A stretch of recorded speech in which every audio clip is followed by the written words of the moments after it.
Okay. ఇప్పుడు సీట్ల announcement దగ్గరకు వచ్చేసరికి జనసేన అనౌన్స్ చేస్తున్నటువంటి సీట్ల విషయంలో కొంత గందరగోళం నెలకొంది. అలాగే టీడీపీ అనౌన్స్ చేస్తున్న సీట్ల విషయంలోనూ గందరగోళం నెలకొంది. ముఖ్యంగా ఒకసారి మనం పిఠాపురం నుంచి చూసుకుంటే వర్మ నేను ఇండిపెండెంట్‌గానైనా పోటీ చేస్తాననే స్థాయిలోకి వస్తుంది. ఎలా చూడాలి దాన్ని? ఇప్పుడు ఏ పార్టీలో గందరగోళం లేదు నాకు చెప్పండి. ఒక పార్టీలో అభ్యర్థులు అనౌన్స్ చేసిన తర్వాత గందరగోళం లేని రాజకీయ పార్టీ పేరు చెప్పండి నాకు. ఎమ్మెల్యేలు అన్ని పార్టీలకు రిజైన్ చేస్తున్నారు కదా.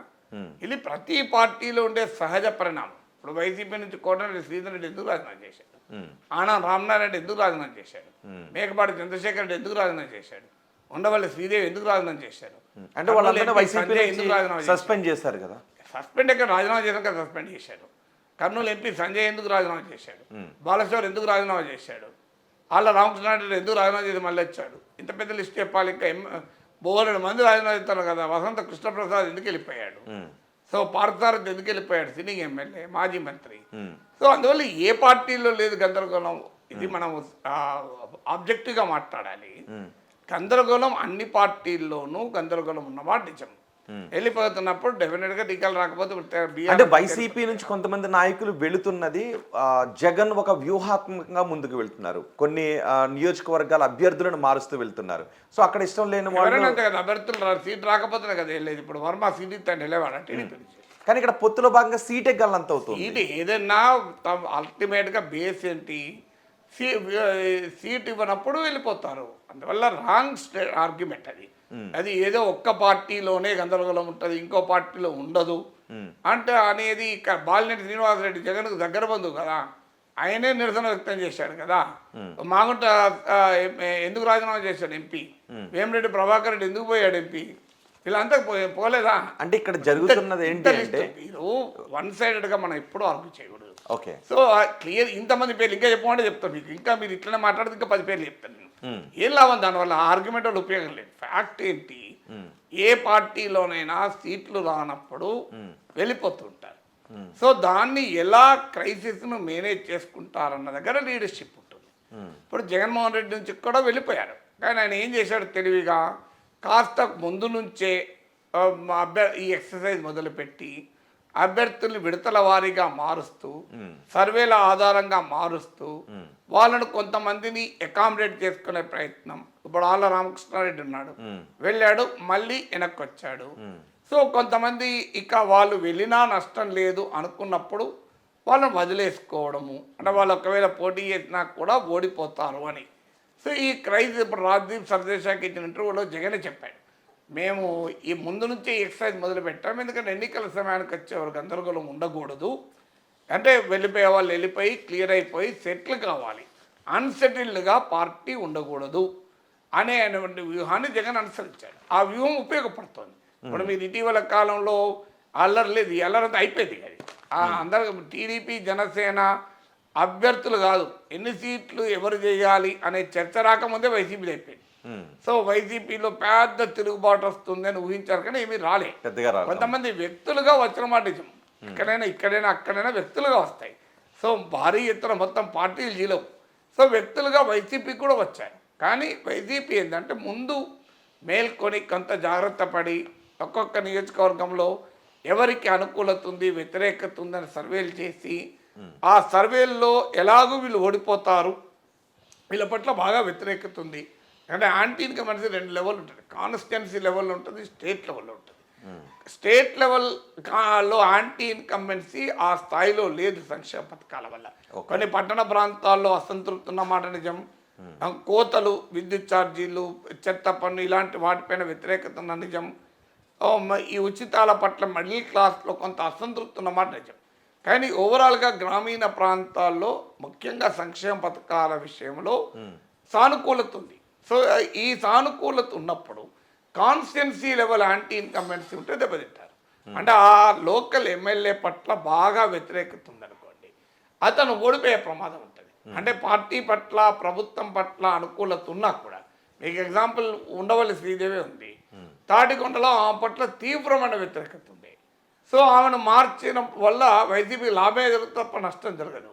ఇప్పుడు ఆళ్ళ రామకృష్ణారెడ్డి పట్ల వ్యతిరేకత ఉండే, అందువల్ల చిరంజీవిని పెట్టారు. ఆయన పట్ల కూడా కొంత వ్యతిరేకత వస్తుంది. మళ్ళీ ఆయన క్యాండిడేట్ మళ్ళీ అక్కడ మార్చారు. ఈ ఎక్సర్సైజ్ మొదటి నుంచి చేయడం వల్ల కొంత నిరసనలు వ్యక్తమైన అవి మేనేజబుల్ లిమిట్స్లో ఉంచుకోగలిగారు. కొంతమందిని మళ్ళీ అకామిడేట్ చేసుకోగలిగారు. ఆ డ్యామేజ్ కంట్రోల్ అయిపోయింది.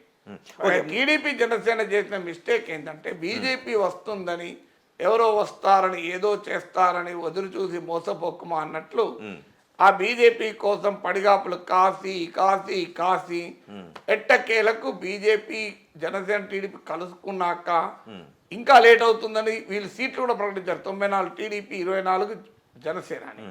మళ్ళీ తర్వాత బీజేపీ వచ్చినాక దానికి మళ్ళీ కోతలు పెట్టి తర్వాత అభ్యర్థులు పెట్టిన తర్వాత కూడా మొదలు భీమవరం అని తర్వాత పిఠాపురంకు మారి అసలు ఎమ్మెల్యేగానే చేయడు పవన్ కళ్యాణ్ ఎంపీ అని ఇవన్నీ చేశారు. చేసినప్పుడు చివరకు పిఠాపురం అనౌన్స్ చేసే ముందైనా టీడీపీ అక్కడ ఎవరు ఆస్పిరెంట్ మెయిన్ లీడర్ ఇప్పుడు వర్మ ఉన్నాడు.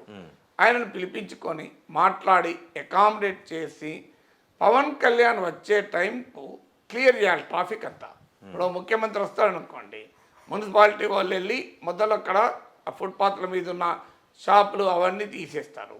శానిటేషన్ వాడు వచ్చి రోడ్ అంతా క్లీన్ చేస్తారు. తర్వాత ట్రాఫిక్ పోలీసులు వచ్చి ట్రాఫిక్ అంతా క్లియర్ చేస్తారు. అప్పుడు మెల్లగా ముఖ్యమంత్రి కాన్వాయ్ వస్తుంది. ముఖ్యమంత్రి కాన్వాయ్ వచ్చే సమయానికి రహదారి ట్రబుల్ ఫ్రీగా ఉంటుంది. సో అంటే సీమ్లెస్గా ముఖ్యమంత్రి వెళ్ళేటట్టు.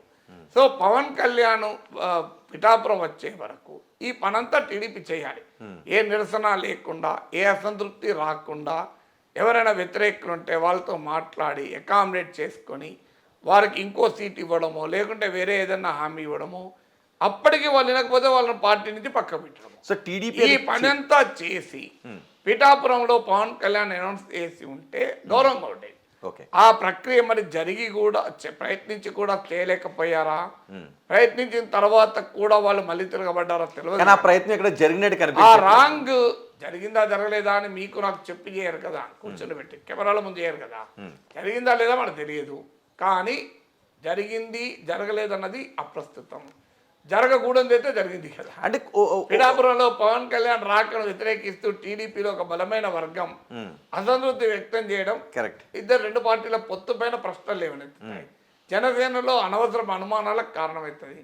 పవన్ కళ్యాణ్ కూడా సమస్యాత్మకంగా మారుతుంది కదా. అంటే ఇక్కడ దాన్ని బేస్ చేసుకుని కొన్ని చర్చలు జరుగుతున్నాయి, కొంత రచ్చ జరుగుతుంది. వాస్తవాలు అవాస్తవాలు. టీడీపీ ఈ విధంగా జనసేన క్యాండిడేట్లు పోటీ చేసిన చోట కొన్ని వ్యూహాత్మకంగా జనసేనకు ఓట్లు పడకుండా వ్యవహరిస్తుంది, జనసేన కొన్ని అభ్యర్థులను ఓడించే ప్రయత్నం చేస్తుంది అని వైసీపీ వాళ్ళు కొంతమంది అంటున్నారు. ఎవరైతే జనసేనాన్ని తక్కువ సీట్లు తీసుకున్నారు అని వ్యతిరేకిస్తున్న వాళ్ళు అంటున్నారు. ఓడించే ప్రయత్నం జనసేన అభ్యర్థులు టీడీపీ ఓడించే ప్రయత్నం వైసీపీలు ఎందుకు విమర్శించాలి? ప్రశాంతంగా ఉండొచ్చు కదా. ఎవరికి వెళ్తారు వాళ్ళే కదా గెలిచేది. టీడీపీ వెళ్ళి జనసేన అభ్యర్థులు కూడా ఓడిస్తుంటే వైఎస్ఆర్ కాంగ్రెస్కి అభ్యంతరం ఏమి ఉండాలి? ఎందుకుంటుంది? వాళ్ళే కదా గెలిచేది. అంటే మీరు చెప్తున్న వాదన ఎంత అర్థరహితంగా ఉంది అంటే జనసేన అభ్యర్థులు ఓడించి జగన్మోహన్ రెడ్డి అభ్యర్థులు చంద్రబాబు నాయుడు గెలిపిస్తాడా? అంటే ఎందుకంటే మొదటి చంద్రబాబు నాయుడు జగన్మోహన్ రెడ్డికి రహస్య ఒప్పందం ఉందా? అరే నాకు అర్థం కాని అంశం. ఇప్పుడు జనసేన అభ్యర్థులు ఓడిపోతే ఎవరికి లాభం చెప్పండి? ఎవరు గెలుస్తారు అక్కడ? వైసీపీ గెలుస్తుంది కదా. అంటే వైసీపీ గెలిస్తే చంద్రబాబు నాయుడు లాభమా, టీడీపీ లాభమా? మరి కొంతమంది కాపు నాయకులు టీడీపీపై విమర్శలు చేస్తూ ఇదే చేశారు. మీరు 24 సీట్లు లేదంటే 21. వాళ్ళు ఎవరు కాంపిటీషన్ ఇప్పుడు ఎక్కడ ఉన్నారు? ఏ పార్టీలు ఉన్నారు? తటస్థంగానే ఉన్నారు పార్టీ. ఎవరు తటస్థంగా? ముద్రగడ తటస్థంగా ఉన్నాడా? అరుణామజాగ తటస్థంగా ఉన్నాడా? కొంతమంది దాసర్ రాము లాంటి వాళ్ళు వ్యక్తులుగా నాకు తెలియదు. కానీ ఫండమెంటల్ పాయింట్ ఏంటంటే కామన్ సెన్స్ చెప్తుంది కదండి. జనసేన అభ్యర్థులు ఓడిపోతే ఎవరు గెలుస్తారు చెప్పండి నాకు? ఎవరు గెలుస్తారు? వైసీపీ. మరి వైసీపీ గెలుపు చంద్రబాబు నాయుడు కోరుకుంటాడా? అంటే జగన్కు చంద్రబాబు నాయుడు రాష్ట్ర ఒప్పందం ఉందా? ఉంటుందా? సాధ్యమా? అంటే జనసేన క్యాడర్ ని కొంత కన్ఫ్యూజన్ చేయడానికి ఒక వ్యూహాత్మకంగా వెళ్తున్నారు. జగన్మోహన్ రెడ్డి గెలిపించే వ్యూహమా? జగన్మోహన్ రెడ్డి గెలిపించే వ్యూహం చంద్రబాబు నాయుడు చేస్తారా? అసలు ఇంత మూర్ఖత్వం కదా వాదన. ఇప్పుడు టీడీపీ గెలవాలని కోరుకుంటుంది, జనసేన గెలవాలని కోరుకుంటుంది. జనసేన ఓడిపోవాలని టీడీపీ జనసేన పోటీ చేసే 21 స్థానాల్లోనూ టీడీపీ ఖచ్చితంగా పూర్తి స్థాయి సపోర్ట్ చేస్తుంది అనుకోవడానికి అవకాశం ఉంది. సపోర్ట్ చేయకపోతే ఎవరికి లాభం? ఎవరికి లాభం? జగన్మోహన్ రెడ్డి వైసీపీ లాభం అని చెప్పని టీడీపీ ఎందుకు చేస్తారు? నాకు నిజంగా అర్థం కూడా కాదు క్వశ్చన్. వైసీపీ గెలిపించే పని టీడీపీ చేస్తుందా? మీ లెక్క ప్రకారం చేస్తాను కదా ఆర్గ్యుమెంట్. సో జనసేనను ఓడించి జగన్మోహన్ రెడ్డి గెలిపించప్పని చంద్రబాబు నాయుడు చేస్తారా? వైసీపీ వైసీపీ గెలుస్తుంది, బి జనసేన గెలుస్తుంది. టీడీపీ ఏం కోరుకుంటుంది చెప్పండి? సో ఈ వాదన చేసే వాళ్ళందరూ క్వశ్చన్ చెప్పండి.